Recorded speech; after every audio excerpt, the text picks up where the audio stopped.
Hello दोस्तों, कैसे हैं आप सभी।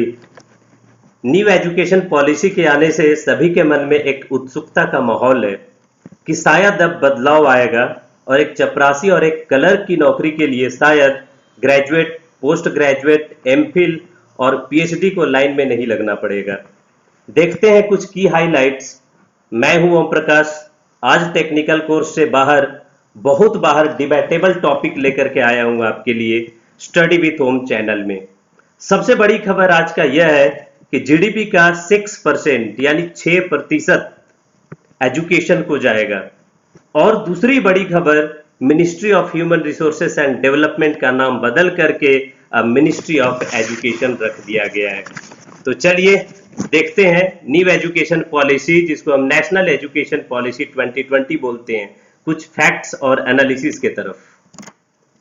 आज का एजेंडा होगा हमारा vision and key principles, universal access and fairly childhood education, how children will learn education and pedagogical structures, what is the curriculum, learning outcomes and competencies, schools का कॉम्प्लेक्स एंड एक्रेडिशन हम देखेंगे, teachers education और development हम देखेंगे, क्योंकि education के लिए teachers का बहुत बड़ा रोल होता है और अगर ये न्यू एजुकेशन पॉलिसी को कारगर साबित करना है तो हमारे टीचर्स का बहुत बड़ा रोल होगा।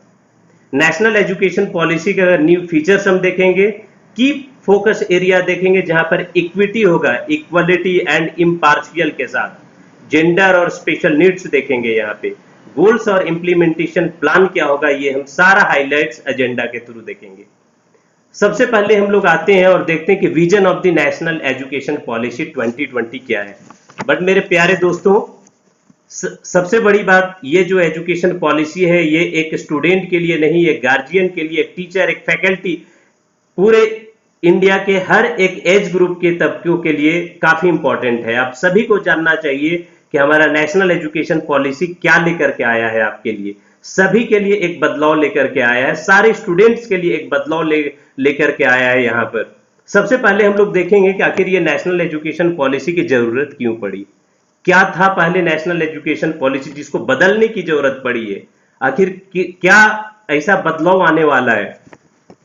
उससे पहले हम लोग देखते हैं कि इवोल्यूशन इन एजुकेशन पॉलिसी कैसे हुआ था, कि आखिर एजुकेशन पॉलिसी का इवोल्यूशन किस तरीके से हुआ और जो कि आज एजुकेशन पॉलिसी 2020 तक आ गया, जो कि सस्टेनेबल डेवलपमेंट गोल का एक मुख्य मुद्दा है, एक मुख्य बिंदु है।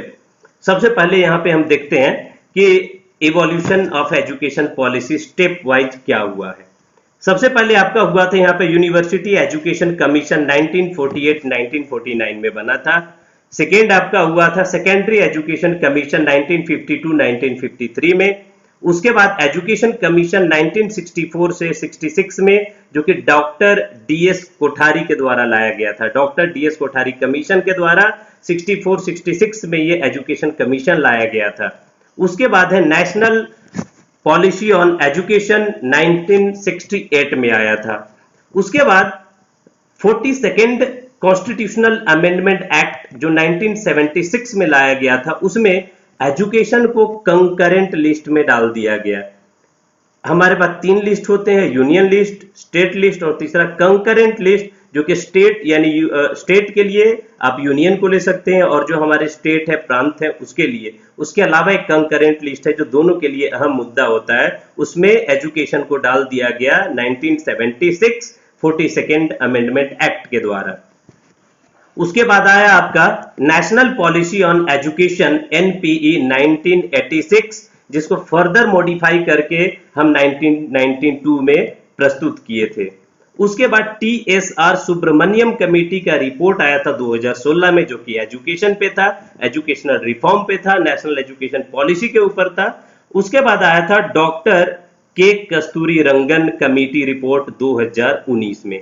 ये सारे एजुकेशन का एक सिलसिलेवार ढंग से बदलाव आया है, रिफॉर्म्स आया है, और वही बदलाव आकर के हमारे पास आज है vision of national education policy 2020। देखते हैं क्या है इसके कुछ की हाइलाइट्स। सबसे पहले इस एजुकेशन में क्या है, वाइब्रेंट नॉलेज सोसाइटी आपको बनाना है, जिसमें by providing high quality education to all, हम हाई क्वालिटी एजुकेशन सभी तबकों के लिए प्रोवाइड करेंगे। develops a deep sense of respect towards the fundamental rights, duties and constitutional values bonding with one another. My dear friends, सबसे पहले यहाँ पर हम लोग देखते हैं कि आखिर ये फंडामेंटल राइट्स क्या है। ये फंडामेंटल राइट्स और ये फंडामेंटल ड्यूटी की बात यहाँ पर नेशनल एजुकेशन पॉलिसी में क्यों आया है। तो फंडामेंटल राइट्स हम देखते हैं जो कि कॉन्स्टिट्यूशन के पार्ट 3 में आता है और ये इनवायलेबल राइट्स हैं। ये इनवायलेबल है, आप इसको वायलेट नहीं कर सकते हैं। And it has been conferred on the citizens of India. It has been conferred on the citizens of India, जो कि फंडामेंटल राइट आर्टिकल 12 से 35 तक आता है, 12 से 35 के बीच में, जिसमें फंडामेंटल राइट्स हमारे पास क्या क्या है। राइट्स टू इक्वलिटी आता है, राइट्स टू फ्रीडम आता है जो कि आर्टिकल 19 से 22 तक है, 19 से 22, जिसमें कि हम लोग फ्रीडम ऑफ स्पीच देखते हैं, फ्रीडम ऑफ एक्सप्रेशन देखते हैं, फ्रीडम ऑफ एसोसिएशन देखते हैं, ये सारे आते हैं। उसके बाद राइट्स अगेंस्ट एक्सप्लॉयटेशन आता है, rights to freedom of religion आता है, कल्चरल एंड एजुकेशनल राइट्स आता है and right to constitutional remedies आते हैं। तो ये फंडामेंटल राइट जो मैंने आपको 5वां नंबर पे बोला, कल्चरल एंड एजुकेशनल राइट्स, ये यही हमारा नेशनल एजुकेशन पॉलिसी को एक बढ़ावा देगा और हमारे जो ह्यूमन राइट्स हैं उसको लेकर के आगे बढ़ पाएंगे हम। राइट, उसके बाद हम देखते हैं यहाँ पे कि instil skills, values and dispositions that support responsible commitment to human rights, जो कि मैंने अभी देखा, सस्टेनेबल डेवलपमेंट की बात करेगा and living and global wellbeing thereby reflecting a truly global citizen, इसकी बात करेगा हमारा नेशनल एजुकेशन पॉलिसी। इसके बाद यहां पर हम देखते हैं कि कुछ की प्रिंसिपल्स क्या है नेशनल एजुकेशन पॉलिसी के। इसके कुछ की प्रिंसिपल्स है आपका respect of diversity and local context. Diversity का रिस्पेक्ट करना है हमारे नेशनल एजुकेशन पॉलिसी 2020 में। डाइवर्सिटी आपको मालूम है कि हमारा देश काफी बड़ा है, जहां पर भिन्न भिन्न तरह के लैंग्वेजेज है, लोग के कल्चर अलग है, एथनिसिटी अलग है। ये सभी को रिस्पेक्ट करते हुए हम कैसे अपने नेशनल एजुकेशन पॉलिसी को आगे बढ़ा सकते हैं। इक्विटी और इंक्लूजन की बात करता है। इक्विटी क्या होता है? The quality of being fair and impartial. तो हमें फेयर रहना है, इम्पार्शियल रहना है और उसको इंक्लूजन में लाना है सारे सिटीजन्स के लिए through out the country. Community का पार्टिसिपेशन एक मुख्य मुद्दा है यहाँ पर। यूज ऑफ टेक्नोलॉजी, हम लोग नेशनल एजुकेशन पॉलिसी 2020 में टेक्नोलॉजी के ऊपर बात करेंगे। टेक्नोलॉजी का मतलब ये कि एक समय था कि जहां पर हम लोग कोडिंग नहीं समझते, आज के डेट में हर स्कूल में भी कोडिंग आपको करवाया जाएगा, 5th 6th लेवल से कोडिंग स्टार्ट किया जाएगा। यूज ऑफ टेक्नोलॉजी में हम देखेंगे टीचिंग और learning and removing languages barriers क्या होगा, जहां पर लैंग्वेज का कोई बहुत बड़ा रोल नहीं होगा। यहाँ पर हम लोकल लैंग्वेज में एजुकेशन को आगे बढ़ा पाएंगे। दिव्यांग स्टूडेंट्स के लिए एजुकेशन प्लानिंग और मैनेजमेंट को लेकर के आए हैं। इम्फेसाइज कॉन्सेप्चुअल अंडरस्टैंडिंग होगी, जहां पर रटाफिकेशन का कोई जरूरत नहीं है। जो हम लोग रॉटर बेस्ड पढ़ाई करते थे, रॉटिंग बेस्ड एजुकेशन, जहां पे हम रटते थे, और मेमोरी बेस्ड एजुकेशन जो अब तक चलता आ रहा था, उस एजुकेशन को हम कहीं ना कहीं वायलेट करके एक नए एजुकेशन पॉलिसी में आगे बढ़ पाएंगे। Emphasize conceptual understanding and unique capabilities। यहाँ पर यूनिक कैपेबिलिटी को हम देखेंगे। जितने भी स्टूडेंट्स होंगे हर किसी का एक यूनिक कैपेबिलिटी होता है, एक अलग कैपेसिटी के साथ आते हैं और उस कैपेबिलिटी को लेकर के स्टूडेंट को आगे बढ़ाना है। Critical thinking and creativity. Critical thinking क्या होता है? क्रिटिकल लॉजिकल थिंकिंग के ऊपर हम लोग यहाँ पर असेस करेंगे। इस एजुकेशन पॉलिसी में जो स्टूडेंट्स आने वाले हैं, बच्चे से लेकर आगे बढ़ने वाले हैं, उनमें क्रिटिकल थिंकिंग को बढ़ावा दिया जाएगा और कॉन्टिन्यूअस रिव्यू किया जाएगा उस एजुकेशन में। उसके बाद हम लोग आते हैं यहाँ पर universal access to early childhood care and education, ECCE, early childhood care and education. इसमें क्या होगा कि एजुकेशन का यूनिवर्सल एक्सेस होगा। चिल्ड्रेन जो कि 3 से 6 साल के होंगे उनको फ्री, सेफ और high quality education anganwadi, pre school और बाल वाटिका में दिया जाएगा। उसके बाद आता है यहाँ पर कि फाउंडेशनल लर्निंग करिकुलम क्या है। जैसे एज ग्रुप जो 3 से 8 साल में होंगे उनको डिवाइड किया गया है 2 पार्ट्स में। एक 3 से 6 साल होंगे जो कि early childhood care and education में आएगा, और दूसरा 6 से 8 साल के होंगे जिसको क्लास 1 और 2 में प्राइमरी स्कूल में डिवाइड किया गया है। उसके बाद प्रिपरेटरी क्लासेस है यहाँ पर, जो कि prior to the age of 5 year child will move to a preparatory class और Bal Vatika, that is before class 1। Multi faceted, इसमें क्या हम लोग देखेंगे कि flexible, multi level, play based, activity based and inquiry based learning होगी। वही मैंने आपको बताया कि जो कि रॉटिंग बेस्ड एजुकेशन को हम लोग कहीं ना कहीं ऑब्सोलेट करके मल्टी फेसेटेड एजुकेशन की तरफ आगे मूव करेंगे, जिसमें फ्लेक्सिबल होगा एजुकेशन, जिसको जिस चीज में इंटरेस्ट है उस चीज को लेकर के स्टूडेंट आज के डेट में बढ़ सकेगा, नया टेक्नोलॉजी के साथ आगे बढ़ पाएगा, क्रिटिकल थिंकिंग और लॉजिकल एनालिटिक्स के द्वारा आगे बढ़ पाएगा। उसके बाद नेक्स्ट हम लोग देखते हैं कि ये एजुकेशन पॉलिसी क्या एंश्योर करता है। ये universal access to education at all the levels है, सारे एजुकेशन लेवल के लिए ये एक्सेस होगा, जिसमें कि मल्टीपल पाथवेज होंगे, बिल्ड एजुकेशन होगा। आप यहाँ पर लर्निंग आउटकम्स पे हम लोग ज्यादा ध्यान देंगे, इनपुट देने के अलावा आउटपुट क्या निकल के आ रहा है एजुकेशन का, उस पे हम लोग ज्यादा फोकस कर रहे हैं। यानी ब्रिंग बैक ड्रॉप आउट्स, यानी कि जो स्कूल से बच्चे हैं, जैसे कि 2 से 3 करोड़ बच्चे स्कूल से ड्रॉप आउट हो जाते हैं, बाहर चले जाते हैं, पढ़ नहीं पाते हैं, किसी न किसी घर की मजबूरी की वजह से या जो भी उनकी मजबूरी रहा हो, किसी न किसी वजह से वो स्कूल तक नहीं पहुंच पाते हैं। अगर वो स्कूल में आते भी हैं तो बीच में उनका एजुकेशन ड्रॉप हो जाता है। उनको स्कूल में लेकर के आना है किसी भी मुद्दे के द्वारा, किसी भी तरह से। तो ये हमारा एजुकेशन पॉलिसी का एक बहुत बड़ा मुद्दा है यहाँ पर। उसके बाद यहाँ पे अल्टरनेटिव सेंटर्स खोले जाएंगे, जिसमें कि इनोवेटिव एजुकेशन सेंटर होगा, वहाँ पे रिसर्च डेवलपमेंट के ऊपर एजुकेशन पॉलिसी लेकर के आया है आपके लिए। पीयर टू पीयर ट्यूटोरिंग होगा यहाँ पे, suitable for all categories, business और पर्सनल प्रेजेंटेशन के द्वारा। उसके बाद देखते हैं कि इसका एक्सपेक्टेड आउटकम क्या होगा। आखिर ये नेशनल एजुकेशन पॉलिसी 2020 जो गवर्नमेंट ने लाई है अभी, इसका आउटकम क्या होगा, क्या एक्सपेक्ट करते हैं हम लोग यहाँ पे आउटकम। तो इसका यूनिवर्सलाइजेशन ऑफ एक्सेस होगा, जो कि early childhood care and education होगा सेकेंडरी लेवल तक। एंश्योर करता है इक्विटी एंड इंक्लूजन। इक्विटी आपको अभी मैंने बताया कि ये इम्पार्शियल होगा और फेयर होगा to all the ethnic, to all the age group, to all the citizens of the country. और bring back 2 crore out of school children, जो मैंने अभी बताया कि जो स्कूल से बच्चे बाहर हो जाते हैं, स्कूल से किसी न किसी मजबूरी से स्कूल को छोड़ देते हैं, ड्रॉप आउट हो जाते हैं, उन बंदों को, उन बच्चों को, उन स्मॉल किड्स को हमें स्कूल तक लाना है। Attain sustainable development goals of returning all children in school until completion of secondary education. तो यहाँ पे सबसे पहले हम लोग देखते हैं कि सस्टेनेबल डेवलपमेंट गोल्स क्या है। सितंबर 2015 में एक जनरल असेंबली ने अडॉप्ट किया था 2030 एजेंडा, जिसमें कि 17 सस्टेनेबल डेवलपमेंट गोल लाया गया था। किस लिए लाया गया था? To transform our world which was envision to 2030। इसमें कुछ there are total 17 sustainable development goal, जिसमें कि एजुकेशन भी एक पॉइंट, एक बिंदु रखा गया है 4th नंबर पे। हम लोग देखते हैं 1 2 3 4 तक देखते हैं कि ये सस्टेनेबल डेवलपमेंट गोल क्या है। सस्टेनेबल डेवलपमेंट गोल फर्स्ट का मोस्ट प्रायोरिटी और इसका मेन मोटो है आपका नो पॉवर्टी। सेकेंड नंबर है आपका जीरो हंगर। 2 नंबर का जो सस्टेनेबल डेवलपमेंट गोल है वो जीरो हंगर की बात करता है, कोई भूखा ना रहे।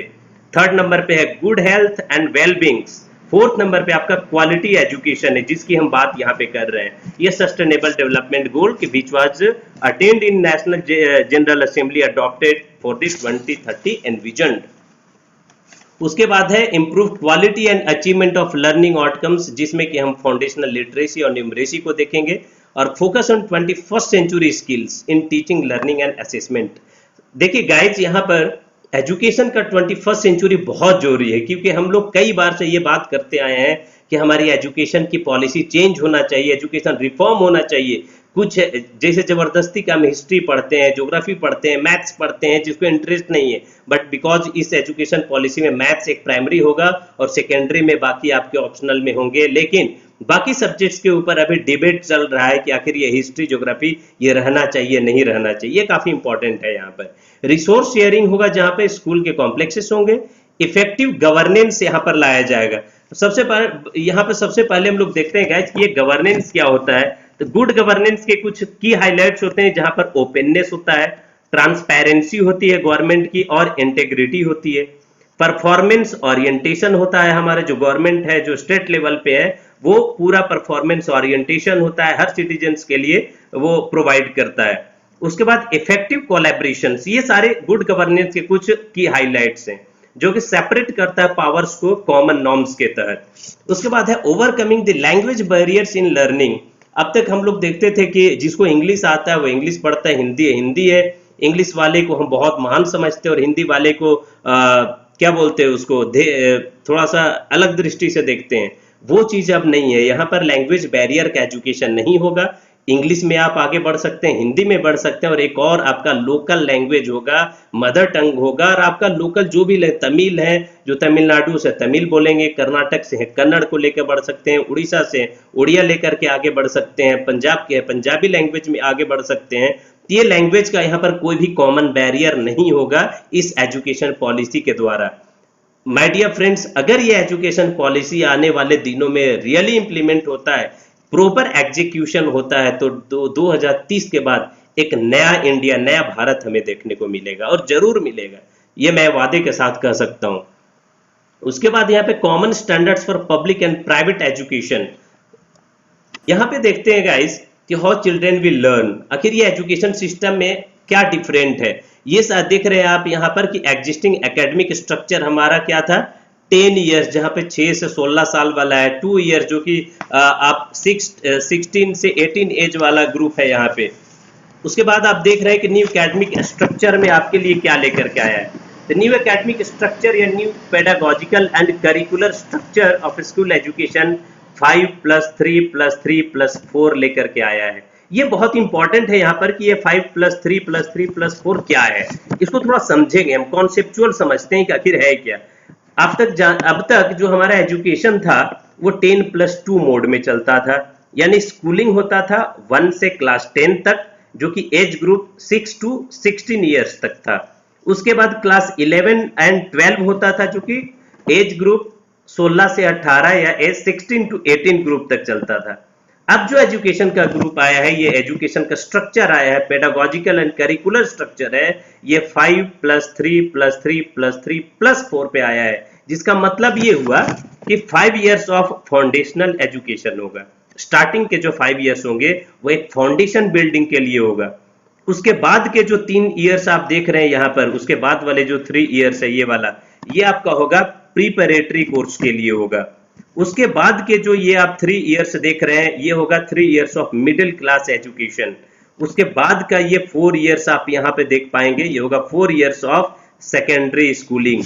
तो ये जो आप यहाँ पे अब तक देखते थे 10+2 का जो करिकुलर स्ट्रक्चर या पेडागोजिकल था, वो चेंज होकर के 5+3+3+4 में कैसे डिवाइड हो गया, ये काफी इंपॉर्टेंट है यहाँ पर।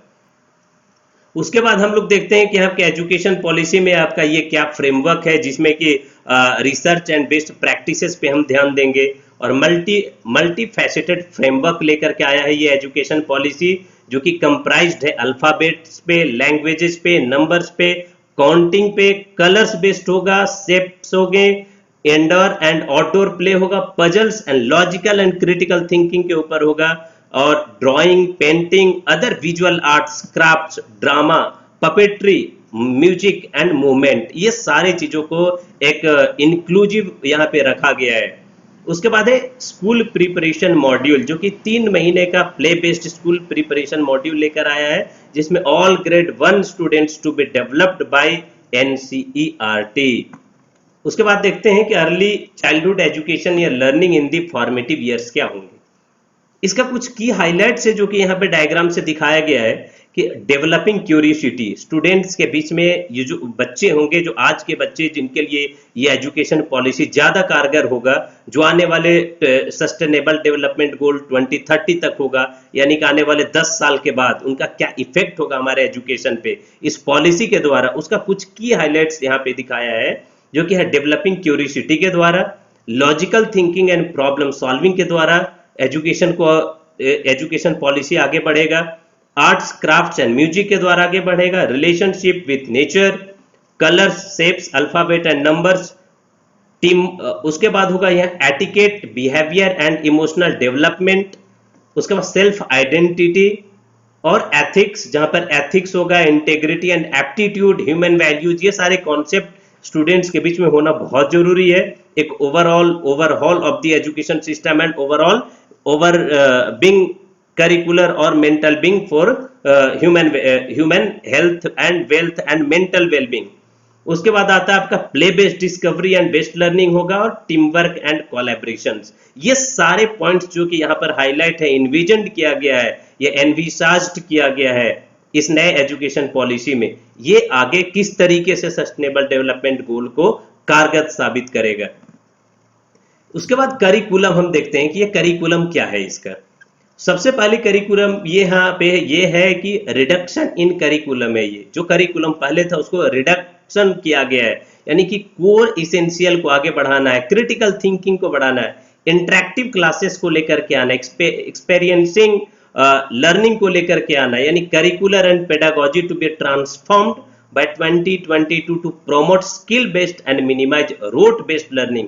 रोट बेस्ड लर्निंग जहां पर हम मेमोराइज करते हैं, रटते हैं चीजों को, बार बार रिपीटेटिव मेथड के द्वारा चीजों को मेमोराइज करके और एग्जाम में हम लोग वॉमिटिंग कर देते हैं, उस एजुकेशन को बाहर करने के लिए ये रोटिंग बेस्ड एजुकेशन को फेज आउट मैनर में साइड करके ये 4 की कॉन्सेप्ट को लेकर के आगे बढ़ना है, जो जिसका मेन एम होगा core essential, critical thinking, interactive class और एक्सपेरियंशियल लर्निंग के द्वारा। राइट, यहाँ पे देखते हैं कि अब फोकस ऑन लर्निंग आउटकम्स क्या होगा, कॉम्पिटेंसीज क्या होंगे और सब्जेक्ट का इंटीग्रेशन कैसे हम करेंगे यहाँ पे। यानी 2020 एजुकेशन पॉलिसी का learning outcomes, competency based education या सब्जेक्ट का इंटीग्रेशन किस तरीके से होगा, तो ये होगा आपका कॉम्पिटेंसी बेस्ड एजुकेशन होगा, यानी modules on preparing and implementing pedagogical plans based on competencies and outcome based education for school leaders.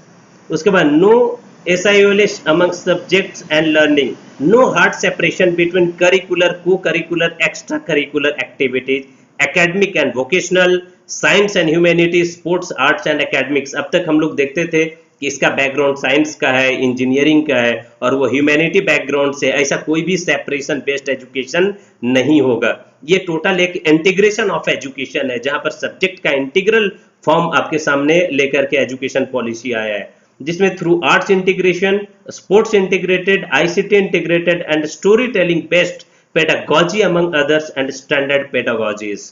Emphasis on digital literacy होगा यहाँ पर। आज का ऐसे भी आप लोग देख रहे हैं कोविड-19 के बाद पूरी एजुकेशन पूरी तरीके से डिजिटल मोड पे आ गया है, तो डिजिटल लिटरेसी को बढ़ाने के लिए ये नेशनल एजुकेशन पॉलिसी एक कैटलिस्ट का काम करेगा, जहां पर है आपका emphasis on digital literacy. Coding, यहाँ पे एक वर्ड आप देख रहे हैं, ये कोडिंग काफी इंपॉर्टेंट है। यहाँ पर ये कोडिंग सभी को आना बहुत जरूरी है, सी का, C+ का, पाइथन का, या जो भी आप एक प्रॉपर कोडिंग को लेकर के आगे बढ़ सकते हैं, ये कोडिंग बहुत जरूरी है। बिल गेट्स का भी कहना है कि coding is not very tough, coding is very easy if you want to learn, it is just like a English language. And computational thinking होगा, एथिकल एंड मोरल रीजनिंग होगा। यहाँ पर डेवलपमेंट ऑफ साइंटिफिक टेम्पर की हम बात करते हैं। Scientific temper का मतलब हो गया development of scientific temper and inculcation of knowledge and practice of human and constitutional values such as patriotism, sacrifice, non-violence, truth, honesty and peace। यहाँ पर भी हम कहीं न कहीं महात्मा गांधी की विचार को प्रदर्शित कर रहे हैं। महात्मा गांधी पूरे कॉन्स्टिट्यूशन में उनके विचारों को फंडामेंटल राइट्स में, फंडामेंटल ड्यूटीज में, ये सभी में उनका एक हाईलाइट्स देखने को मिलता है। यहाँ पर भी हम कहीं ना कहीं ये सारी चीज को, नॉन वायलेंस और ये कॉन्सेप्ट को, ऑनेस्टी को और पीस को, जो महात्मा गांधी का एक मुख्य कोर कॉन्सेप्ट रहा था इनका नेशनल मूवमेंट में, तो ये सारी चीज को लेकर के आया है एजुकेशन पॉलिसी। उसके बाद है प्रमोशन ऑफ मल्टीलिंगुअल टीचिंग, यानी कि हम किसी एक लिंगुअल लैंग्वेज में टीचिंग को नहीं करना है, बल्कि प्रोमोट करना है स्टेट्स को to enter into bilateral agreements with nearby states to hire language teachers. हर स्कूल में आपके एजुकेशन के अलग अलग टीचर्स होंगे जो कि सब्जेक्ट स्पेसिफिक होंगे, जो कि आपका लैंग्वेज स्पेसिफिक होगा, तो इसको बढ़ाना बहुत जरूरी है। मान लो कि तमिलनाडु है तो वहाँ पे तमिल के साथ साथ हम आंध्र प्रदेश के तेलुगु को भी लेकर के एजुकेशन में आगे बढ़ सकते हैं। Multifaceted integration of the language to the entire community, to the nation, ये बहुत इंपॉर्टेंट है। उसके बाद यहाँ पर innovative pedagogy transforming teaching learning process लेकर के आया है, जिसमें हम देखते हैं कि एक्सपेरियंशियल लर्निंग क्या है। फोकस ऑन एक्सपेरिमेंटल लर्निंग हम देखेंगे, जहां पर हम लर्निंग मोड आपका ये जो रट्टाफिकेशन वाला उसमें ना होकर के एक्सपेरियंशियल होगा, inquiry and discovery based teaching होगा। यहाँ पे इंटीग्रेटेड पेडागोजी में arts, sports and story telling को देखते हैं। प्रोमोशन ऑफ पीयर ट्यूटोरिंग होगा, यहाँ पे इक्वल वेटेज दिया जाएगा। No hard separation between curricular, co curricular and extra curricular, जैसा अभी हमने देखा था कि साइंस का ह्यूमैनिटीज बैकग्राउंड हो गया, ये सारी चीज को हम लोग सेपरेट करते थे, ऐसा कोई भी यहाँ पर सेपरेशन नहीं होगा। ये सबसे अहम मुद्दा है। Freedom of choosing a variety of subjects combination to be provided, ये आपको फ्रीडम दिया जाएगा। Bagless days to be scheduled in academic calendar. अब आपको बैग, जो मुझे याद है कि स्कूल टाइम में अपने पूरा एक भारी भरकम सा बैग लेकर के हम लोग स्कूल में जाते थे। जब ये डिजिटल एजुकेशन हो जाएगा तो कहीं ना कहीं ये जो बैगलेस एजुकेशन हो, इसका एक बढ़ावा देगा। बैगलेस एजुकेशन को कहीं ना कहीं ये प्रोमोट करने के लिए या डिजिटल लिटरेसी या डिजिटल एजुकेशन के साथ ये नेशनल ट्रांसफॉर्मिंग एजुकेशन इंपॉर्टेंट है।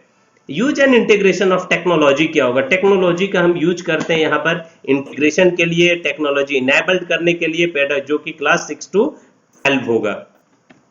यहाँ पर एक इंपॉर्टेंट चीज जो आपका लेकर के आया है नेशनल एजुकेशन पॉलिसी या न्यू एजुकेशन पॉलिसी 2020, वो है टेक्स्ट बुक को लेकर के। लोकल कॉन्टेक्स्ट एंड फ्लेवर में है, ये लोकल कॉन्टेक्स्ट पे होगा, लोकल लैंग्वेज में होगा, नया फ्लेवर लेकर के आया है आपके लिए, जिसमें कि all text books to contain only essential core material while capturing any desired nuisance and supplementary material as per local context and needs. Affordable, high quality and energized textbook to be provided along with free digital version on Diksha platform. जैसा कि government का दो platform है free education का, एक दीक्षा platform और दूसरा स्वयं पोर्टल है, जिसपे हम लोग एजुकेशन गवर्नमेंट का सारे ऑलमोस्ट, जैसे कोडिंग लैंग्वेज के लिए या कोई आप साइंटिफिक टेम्पर पे कोई पार्टिकुलर सब्जेक्ट पढ़ना चाहते हैं तो वो प्लेटफॉर्म आपको प्रोवाइडेड है, अवेलेबल है गवर्नमेंट का free of cost, Diksha and Swayam portal.